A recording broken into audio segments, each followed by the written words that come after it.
Ողջույն հարազատներ ջան, այս տեսանյութը ես ուզում ուղղեմ բոլորին մարդկանց, ովքեր որ դեռ չեն կողմնորոշել, թե ում են ուզում ընտրել։ Տարակուսում են Նիկոլ, թե մյուսները, թե այս մեկին, թե այն մեկին եւ դժբախտաբար մեր մոտ ընդդիմությունը խլեց։ Այս կոչված ընդդիմությունը խլեց ընդդիմությունը 7 տարիների մեջ եւ հիմա ժողովուրդը ընկել է նորից տարակուսանքի մեջ։ Այս մեկին, թե այն մեկին։ Արեք, ես մի փոքր ինֆորմացիայով կփորձեմ կիսվեմ ձեզ հետ, իսկ դուք որոշեք ում եք որոշում ընտրելու։ Այս ամբողջ քաոսը մեր մոտ սկսվեց 2020-ի պատերազմից, երբ որ մենք տանուլ տվեցինք ու ժողովուրդը սկսեց նեգատիվ ապրումներով ապրել, որովհետև կորցրեց իր 30 տարիների հպարտությունը, 30 տարիների տառապանքը, զոհերը, այդ ամեն ինչը կարծես ոչինչ դարձավ։ Ու մարդիկ սկսեցին նեգատիվով լցվել կառավարության, ընդդիմության միմյանց հանդեպ նաև։ Բայց մի մարդ կա այս ամբողջ պատմության մեջ, որ դարձավ թիրախ, դա Նիկոլ Փաշինյանն է։ Բոլորը սկսեցին նրան համարել դավաճան, հողատու, կապիտուլանտ, եւ բոլորը նրանք, ովքեր 99%-ով էին մեղավոր մեր պարտության մեջ, նույնիսկ նրանք սկսեցին մեղադրել Փաշինյան Նիկոլին։ Բայց Նիկոլ Փաշինյան կերպարը միակն էր, որ բոլորիս նեգատիվը վերցրեց իր վրա, բոլորիս։ Սկսեցինք նրան մեղադրել, ամենավերջի ձևով հայհոյել, ամենավերջի ձևով վիրավորել։ Նրա ընտանիքը դարձավ այն անձը, որ դրվեց հայ ժողովրդի դատապարտության զոհասեղանին եւ բոլորը դատապարտեցին։ Նրա կինը դարձավ համաշխարհային պոռնիկ։ Էլ ինչ ասես չհորինեցին նրա կնոջ վրա։ Նրա երեխեքի վրայով ինչ հայհոյանքներ, նույնիսկ նրա այդ մանկահասակ 3 տարեկան երեխային, որ հիմա արդեն մեծացել է բնականաբար, ինչեր ասես չհայհոյվեցին նրա երեխաների հասցեին, բայց որևէ մեկի հանդեպ նեգատիվ չշնչեց այդ մարդը, խոնար տարավ այդ վիրավորանքները, բոլորս ինչ ասես ասեցինք, լուր տարավ, լուր, ամենազազրելի, ամենաանհանդուրժող, ամենաանհասկանալի վիրավորանքները նա տարավ եւ տարավ նույնիսկ այն մասայից, ովքեր որ սարքել էին այս կինոն, ովքեր որ դրել էին այս կինոյի ծրագիրը, կինո կոչված ես, ամեն ինչի հեղինակը նրանք էին։ Լևոն Տեր-Պետրոսյան, Ռոբերտ Քոչարյան, Սերժիկ Սարգսյան։ Եթե որևէ մեկը մտածում է, որ Նիկոլ Փաշինյանը այնքան կար, որ Արցախ հանձներ, ուրեմն նրանք ընդունում են, որ Վլադիմիր Պուտինը փալաս է, որովհետև պարզվում է, որ Փաշինյանը Արցախը Պուտինի քթի տակից է տվել Ադրբեջանին։ Նույնիսկ ասեմ, եթե նույնիսկ Նիկոլը տար, Ալիևը չէր կարող առանց Պուտինի գլխի վրից թռնելով Ղարաբաղը վերցնել։ Լեռնային Ղարաբաղի ամբողջ ճակատագիրը եւ իր ամբողջությամբ այդ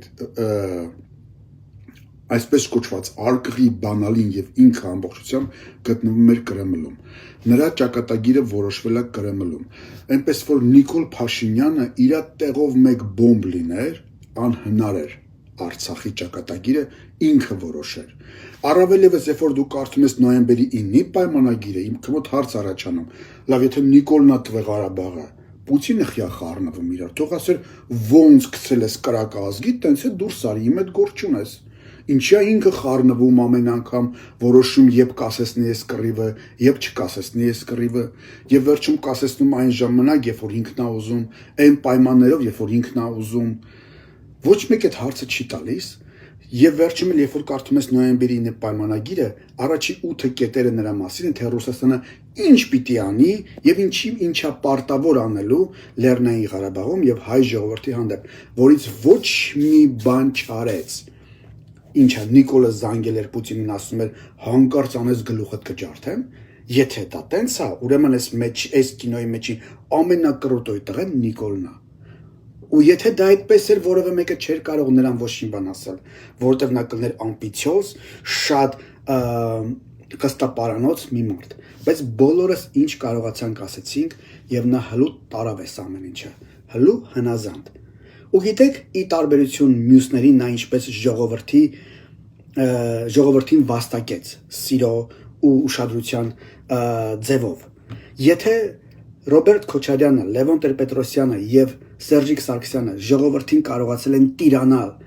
զենքի, մահակների եւ դիկտատորայի շնորհիվ, ապա Նիկոլ Փաշինյանը ժողովրդին տիրացավ այս շնորհիվ, սրանով։ Նա մենակ սա ցույց տվեց, ծաղրեցին, ծիծաղեցին, ձեռք առան, վիրավորեցին, քննադատեցին, նա մենակ սենց էր անում։ Եվ սա դարձավ իր հաղթանակը։ Ոչ միայն իր հաղթանակը, աշխարհի լիդերները սեցին սովորել։ Դուք հիմա տնեք աշխարհում քանի լիդեր, այս նշանն ցույց տալի իր ժողովրդին, որտեղ հասկացա, որ սա մեծ զենք է, մեծ զենք, որը ցույց էր տալիս Փաշինյանը։ Այնպես որ ուղղակի մտածեք, ովքեր են եղել ձեր բարեկամները եւ ովքեր են եղել ձեր թշնամիները։ Եվ մի բան էլ, այսօր բոլորը մեղադրում են, ասում են, քո պատճառով հիմա Լարսը փակվում է։ Ոչ մեկ չի ասում, մի րոպե, բա ինչի եք Հայաստանը տարել այն ճանապարհով, որ Հայաստանի միակ կենսական ուղին, ճանապարհը ու ճակատագիրը ու նրա միակ կյանքի իմաստը լինի Լարսը, Լարս։ Մի պուճուր պատոհան է, ընդամենը մի հատ ֆուռա կարում մեջով անցնի գնա։ Մենք աշխարհ ենք մտնում մի ֆուռի ճանապարհի միջոցով, հասկանում եք, Լարս կոչվածը ինչա։ Մեծ մոլորակի միակ ելքը մեր մի փոքր պատոհանն է։ Ոչ մեկ չի ասում, այ Ռոբերտ, այ Լևոն, այ Սերժ, այս ինչ մեր գլխին բերեցի, կարա դուք։ Այս սուր տարակ մեզ, որ երբ որ Պուտինի կապրիզը կայնում է ու ինքը գրգռվում է, նույնիսկ կարա ելակ ծախող սովորական գյուղացուն այնպես տիպի, որ իր ուժը նույնիսկ ելակ ծախող գյուղացու վրա էլ է պատում, որովհետև Լարսը երբ ուզում փակում է, երբ ուզում բացում է, եւ դա մեր կյանքի ճանապարհն է միակ։ Ու ոչ մեկ չի ասում, էլի, այս խի սենց մեր բերեցիք, բայց բոլորը մեղադրում են, սա քո պատճառով էր, որ մենք այսպես վիճակի մեջ հայտնվեցինք։ Մի պահ մտածեք, մենք շարժվում ենք առաջ եւ ունենք հնարավորություն։ Երկու հնարավորություն է մեր ձեռքը 2026-ին։ Մնալ Լարսի հույսի վրա, իսկ Լարսը մենակ հիմա չի փակվել։ 2013-ին էլ փակվեց, 2014-ին էլ փակվեց, 15-ին էլ փակվեց։ Երբ որ Հայաստանը մի փոքր ուզում էր կապրիզաներ, Լարսը փակվում էր միանգամից։ Երբ որ Հայաստանը ասում էր գազը խիեք թանկացնում, մի թանկացրեք, Լարսը փակվում էր միանգամից։ Ամեն անգամ, երբ որ հիշեք, գազը թանկացնելուց առաջ Լարսը փակվել։ Ադրբեջանի զենք էին տալի, ասում ենք խիեք ծախում, Լարս էր փակվում։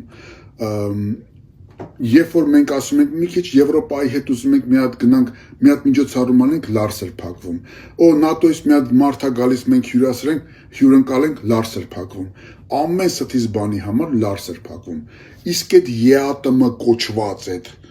սուտ կեղծիքը մենակ մեզ տալիս է մի հատ Լարսի ճանապարհ։ Մի հատ Լարսի ճանապարհ։ Մտածեք, մենք մնանք այդ Լարսի հույսին, թե շարժվենք առաջ։ Սա ամենակարևորն է։ Ու վերջին մի բան էլ, որը շատ կարևոր է, որ քո ընտրությունը դու որոշում կայացնես։ 300,000 ադրբեջանցիներ։ Դիցուկ ընդունենք 300,000 ադրբեջանցիներ։ 300,000 չէ, 300 ընդամենը ադրբեջանցիներ են որոշում կան։ Որևէ մեկը չի ասում, լավ իշխանությունները լմիկում, ժողովուրդը պատրաստ է ընդունելու այդ 300,000 կամ 300 կամ ինչ որ մի որոշ, հələ ես այդ ճչանթիվը չեմ ասում ադրբեջանցիների։ Այն նախկիններից որևէ մեկը չի խոսում, գիտեք, ժողովրդի կարծիքի մասին։ Անընդհատ բրդում են 300,000 ադրբեջանցի գալիս է, 300,000 ադրբեջանցի, իմիջիալոց պարզվում է 21-ին էլ է այդ ծրագիրն եղել։ Ոչ մեկ նրանցից ժողովրդի կարծիքի վրա հենված չի։ Նա չի ասում ժողովուրդ կհամաձայնվեք թե չէ։ Իսկ ժողովուրդը թույլ կտա 300,000 ադրբեջանցի չէ, գոնե 300 ադրբեջանցի մտնի Հայաստան։ Never։ Բայց մի կարևոր մի բան կա, որ մենք չենք նկատում։ Միակ պատճառը, որ ժողովուրդը ստիպված կլինի համակերպվելու այդ իրավիճակին, դա երբ որ ժողովրդի վրա, սեփական ժողովրդի վրա զենք բարձրացնեն ու ճնշեն զենքով, ուժով ճնշեն այդ բողոքը։ Հարց ժողովրդիս, մանավանդ այն մասային, ով դեռ էլ որոշված չի։ Որ իշխանությունն էր զենք եւ ուժ կիրառում սեփական ժողովրդի վրա եւ որ իշխանությունն է, որին անվանեցին դավաճան, հողատու, կապիտուլանտ, սրիկա, անառակ եւ հայհոյեցին նրա ամբողջ ընտանիքին ու նրա ամբողջ եղած չեղածով ինչ ուզես ասեցին, որևէ մեկի քթից արյուն չեկավ։ Այսքանը մտածեք ինքներդ եւ որոշեք, ովքեր են ընդունակ 300,000 ադրբեջանցի բերելու, ովքեր են պատրաստ քեզ Լարսի վրա հենված ճակատագիր խոստանալու եւ ասելու քեզ էսա հասնում Հայաստան քո ելակը կգնա այն ժամանակ երբ որ կուզենք, չի գնա երբ որ կուզենք որ չգնա։ Եվ ով էր որ պատրաստ է Հայաստանը դեպի միջազգային հանրություն բարձրացնելու։ Աստված օրհնի Հայաստանի Հանրապետությունը եւ հայ ժողովրդին։